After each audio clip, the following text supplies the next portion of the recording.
Il y a 4 ans, notre ministre de l'économie avait prédit ça. Nous allons livrer une guerre économique et financière totale à la Russie. Nous allons donc provoquer l'effondrement de l'économie russe. C'était en mars 2022, juste après l'invasion de l'Ukraine et au début d'une longue série de sanctions occidentales massives visant la Russie. 4 ans plus tard, il est clair que l'économie russe ne s'est pas effondrée. Mais ce n'est pas une raison suffisante pour dire que les sanctions ne servent à rien. En plus, depuis quelques mois, le pays traverse quand même une phase assez compliquée. Et ce n'est pas n'importe qui le dit. Отмечу, что по итогам прошлого года ВВП России прибавил 1%. Это ниже динамики, которая наблюдалась раньше. Мы хорошо знаем это. Alors j'ai voulu savoir ce qui se passait en ce moment pour l'économie russe. Et surtout, quel est le rôle des sanctions occidentales dans cette situation. Je m'appelle Élise Coudnouillan, je suis journaliste aux Échos, et pour vous expliquer tout ça, j'ai ramené ce jeu que vous connaissez sûrement.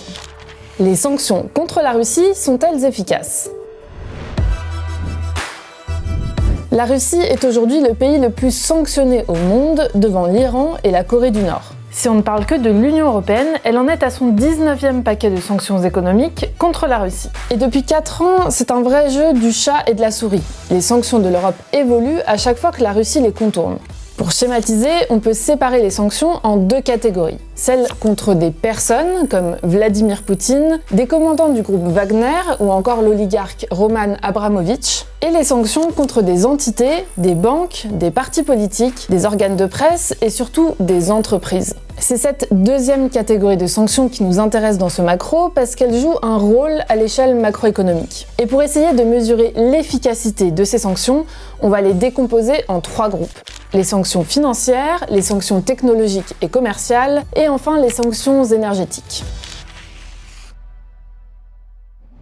Je préfère préciser quelque chose tout de suite. C'est très compliqué de dissocier l'effet des sanctions sur l'économie russe des effets de la guerre, puisque les sanctions sont liées à la guerre. Cette intrication, on la comprend très bien quand on regarde ce qui s'est passé pour le système bancaire et financier russe dans les tout premiers mois de la guerre en Ukraine. À partir du tout début du déclenchement de la guerre, on a eu une période de gel des activités économiques qui n'était pas liée tant aux sanctions que à la sidération et à l'incertitude qui sont liés à tout événement géopolitique de cette ampleur. Julien Vercueil est économiste, spécialiste de la Russie à l'Institut national des langues et civilisations orientales. Dans cette situation, le premier réflexe de ces agents économiques, entreprises, ménages, investisseurs étrangers, investisseurs nationaux, etc., c'est d'aller mettre à l'abri leur épargne. Et donc, il faut qu'ils quittent le territoire russe. C'est ce qu'ils font. Ils font cela dès le mois de janvier 2022, donc avant la guerre. Et on a connu donc dans le premier trimestre 2022 des fuites de capitaux qu'on n'avait jamais connues en Russie. Dès l'invasion de l'Ukraine en février 2022, les premières sanctions financières sont mises en place et elles accélèrent les fuites de capitaux. Concrètement, les sanctions réduisent l'accès de la Russie aux marchés internationaux de capitaux, des banques russes sont aussi exclues du système bancaire SWIFT et 210 milliards d'euros d'avoirs russes sont gelés en Europe. Si vous ne l'avez pas vu, ma collègue Fleur a fait une très bonne vidéo sur les avoirs russes gelés. Coucou Fleur! Les autorités russes réagissent alors très vite pour éviter l'effondrement du système financier. La Banque centrale de Russie ferme la bourse de Moscou et elle impose un contrôle d'échange très strict, c'est-à-dire que les Russes ne peuvent pas convertir leurs roubles en dollars.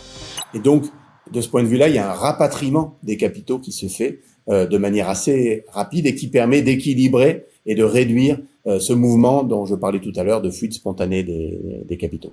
Finalement, cette réponse très ferme des autorités russes diminue l'impact des sanctions financières et sauve le système financier russe de l'effondrement. La prédiction de Bruno Le Maire tombe à l'eau à ce moment-là. Cette première phase d'incertitude et de sanctions ralentit l'économie russe en 2022. Mais dès 2023, la croissance rebondit sous l'effet conjugué de la hausse des prix internationaux du pétrole et du passage à une économie de guerre qui booste les dépenses publiques, notamment dans le secteur de la défense. Aujourd'hui, l'Europe continue à sanctionner le secteur financier russe. Elle veut par exemple limiter le recours aux crypto-monnaies utilisées pour contourner les sanctions. Vous voyez, quand je vous parlais du jeu du chat et de la souris, on est vraiment dedans. Mais la majeure partie des sanctions se joue ailleurs.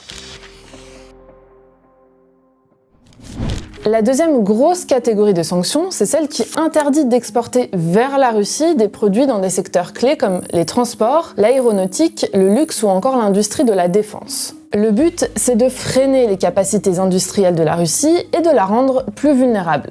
Selon la Commission européenne, depuis février 2022, l'UE a interdit des exportations de biens et technologies vers la Russie pour une valeur estimée à plus de 48 milliards d'euros. Ça représente plus de la moitié des exportations de l'UE avant la guerre. Mais ces interdictions d'exportation sont bien sûr contournées, alors concrètement, combien de produits sanctionnés la Russie arrive-t-elle à se procurer autrement ?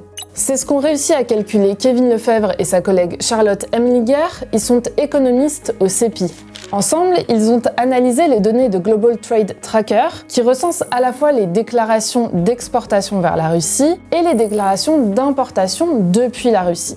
La Russie a arrêté de déclarer ses importations à partir de 2024, alors l'étude s'arrête en 2024. Mais en croisant ces données et en les comparant dans le temps, ils sont arrivés à une conclusion. Environ un tiers des produits sanctionnés sont totalement compensés par des pays qui ne sanctionnent pas. La Russie. Ça, c'est le cas général, mais il y a aussi un cas particulier, c'est une liste de produits stratégiques utilisés par la Russie sur le champ de bataille en Ukraine. Ce sont un ensemble de 50 produits très spécifiques qui ont été sanctionnés par une grande coalition de pays qui inclut l'Union européenne et les États-Unis notamment. Et donc sur ces 50 produits-là, ce qu'on voit, c'est qu'il y en a 2 tiers qui ont été totalement compensés par d'autres pays. La Russie a 2 méthodes pour se procurer des produits sanctionnés. Soit trouver des fournisseurs chez des pays qui ne la sanctionnent pas, et c'est légal. La Chine est devenue par exemple le premier partenaire commercial de la Russie depuis la guerre. Soit ces produits sont exportés depuis les pays qui sanctionnent vers des pays proches de la Russie, comme la Turquie ou l'Arménie qui ne la sanctionnent pas, pour ensuite être réexportés vers la Russie. C'est ce qu'on appelle la réexportation. C'est illégal, mais c'est plutôt minoritaire. On a des exemples dans lesquels il y a vraiment de la réexportation, notamment des radios très spécifiques, des radios maritimes qui ont été importées depuis l'Union européenne par l'Arménie et qui ont ensuite été réexportées. Donc ça, on le voit dans les données, on voit une forte augmentation des quantités exportées de l'Arménie vers la Russie qui coïncide aussi avec une forte augmentation des importations de ces produits-là en provenance de l'Union européenne. Mais globalement, c'est plutôt des nouvelles exportations de la part de la Chine notamment qui vont expliquer ce contournement. Ce contournement, ça ne veut pas dire pour autant que les sanctions ne sont pas efficaces. Pourquoi ? Parce que la Russie ne retrouve pas forcément des produits d'aussi bonne qualité avec ses nouveaux fournisseurs. Et parce que la Russie doit payer tous ses produits importés plus cher, même ceux qui ne sont pas sous sanctions. Et nous, ce qu'on montre, c'est que la majorité des pays qui sanctionnent et qui ne sanctionnent pas non plus ont augmenté leur prix en général vers la Russie à partir de 2022 comparé à d'autres destinations.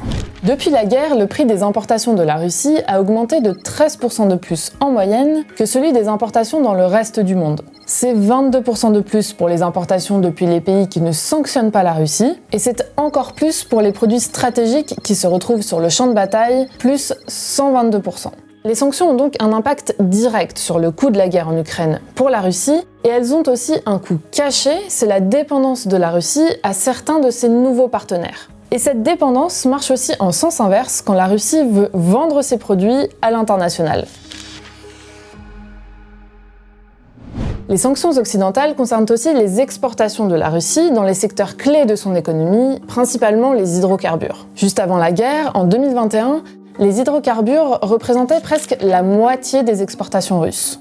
Depuis, l'Union européenne a notamment interdit l'importation de pétrole brut et de produits pétroliers russes par voie maritime, et elle interdira les importations de GNL à partir de 2027. Il y a aussi une sanction qui interdit aux entreprises de vendre du pétrole russe au-dessus d'un certain prix. La Russie ne peut plus exporter l'ensemble de ses produits, notamment énergétiques, vers l'Union européenne, vers les États-Unis, et donc elle doit rediriger ses exportations vers d'autres pays qui demandent un prix beaucoup moins élevé pour pouvoir acheter toutes ces réexportations. Ce qui fait que les recettes pour l'économie russe sont moindres qu'avant. Et d'autre part, cet effet-là, il est renforcé par les sanctions européennes qui obligent les sociétés qui transportent le pétrole d'avoir un plafond sur ce prix du pétrole aux alentours de 15% en dessous du prix de marché, ce qui réduit encore les recettes pour l'économie russe.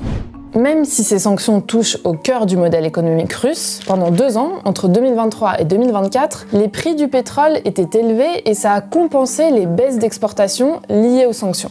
l'effet prix a largement remporté sur l'effet quantité. Et donc, la Russie a bénéficié d'un très fort excédent commercial et un très fort excédent courant, ce qui lui a permis de rebondir de manière assez rapide avec des taux de croissance de plus de 4%.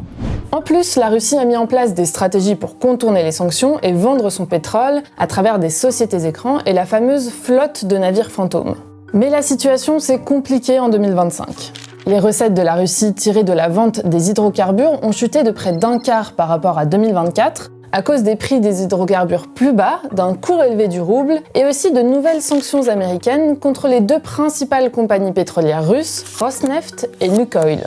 La caractéristique principale des sanctions américaines, c'est que elles sont suivies de faits et d'effets assez rapidement. Et ça, c'est un point qui les rend beaucoup plus problématiques pour ceux qui voudraient s'y soustraire. Donc, c'est une menace qui est sans doute un peu plus crédible que certaines des menaces qui ont été faites ou des annonces qui ont été faites par d'autres pays.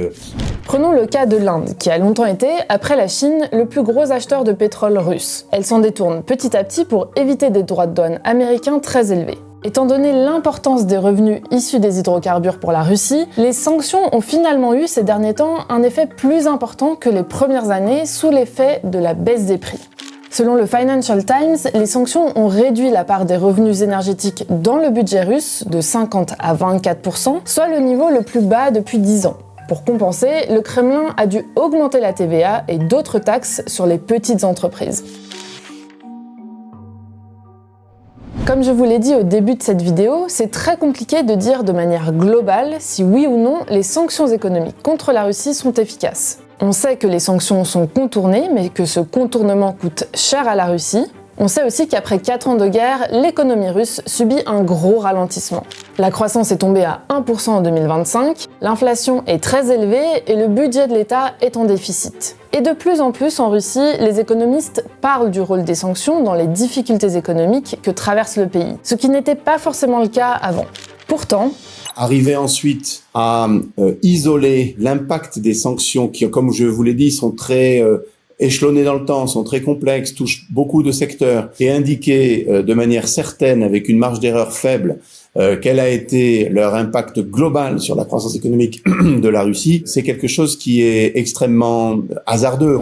Ce qui est sûr, c'est que le coût combiné des sanctions et de la guerre est, lui, de plus en plus visible sur l'économie russe. Ce que l'on peut remarquer, c'est que guerre plus sanctions ont coûté 2 années de croissance à la Russie. Ça, c'est un fait. C'est-à-dire si on prolonge la trajectoire sur laquelle était la Russie au début de l'année 2022 et qu'on compare avec celle qu'elle a connue du fait de la guerre et des sanctions, on s'aperçoit qu'on n'est pas du tout dans la même trajectoire.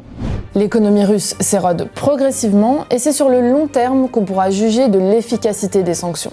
Si l'objectif c'est la fin de la guerre, effectivement elles n'ont pas marché. Si l'objectif c'était l'effondrement de l'économie russe, elles n'ont pas marché non plus. En revanche, si l'objectif c'est de renchérir le coût de la guerre pour la Russie, dans ce cas-là, effectivement, on a des éléments qui montrent qu'on va avoir une augmentation du prix des importations, une dégradation de la qualité de ces importations et notamment une dépendance plus forte aussi à ses autres partenaires. Donc, je pense que les sanctions contre la Russie, ce n'est pas un échec spectaculaire, mais ce n'est pas non plus une arme miracle. Bon, merci d'avoir regardé cette vidéo jusqu'au bout. J'ai pas pu vous parler de toutes les sanctions contre la Russie, mais je voulais quand même vous dire qu'en Europe, la vodka, le caviar et les diamants russes sont interdits. Et c'est comme ça, en faisant ce sujet, que j'ai appris que la Russie était le premier producteur mondial de diamants et que ça lui rapporte entre 4 et 5 milliards de dollars par an, ce qui est quand même pas rien. C'est parti!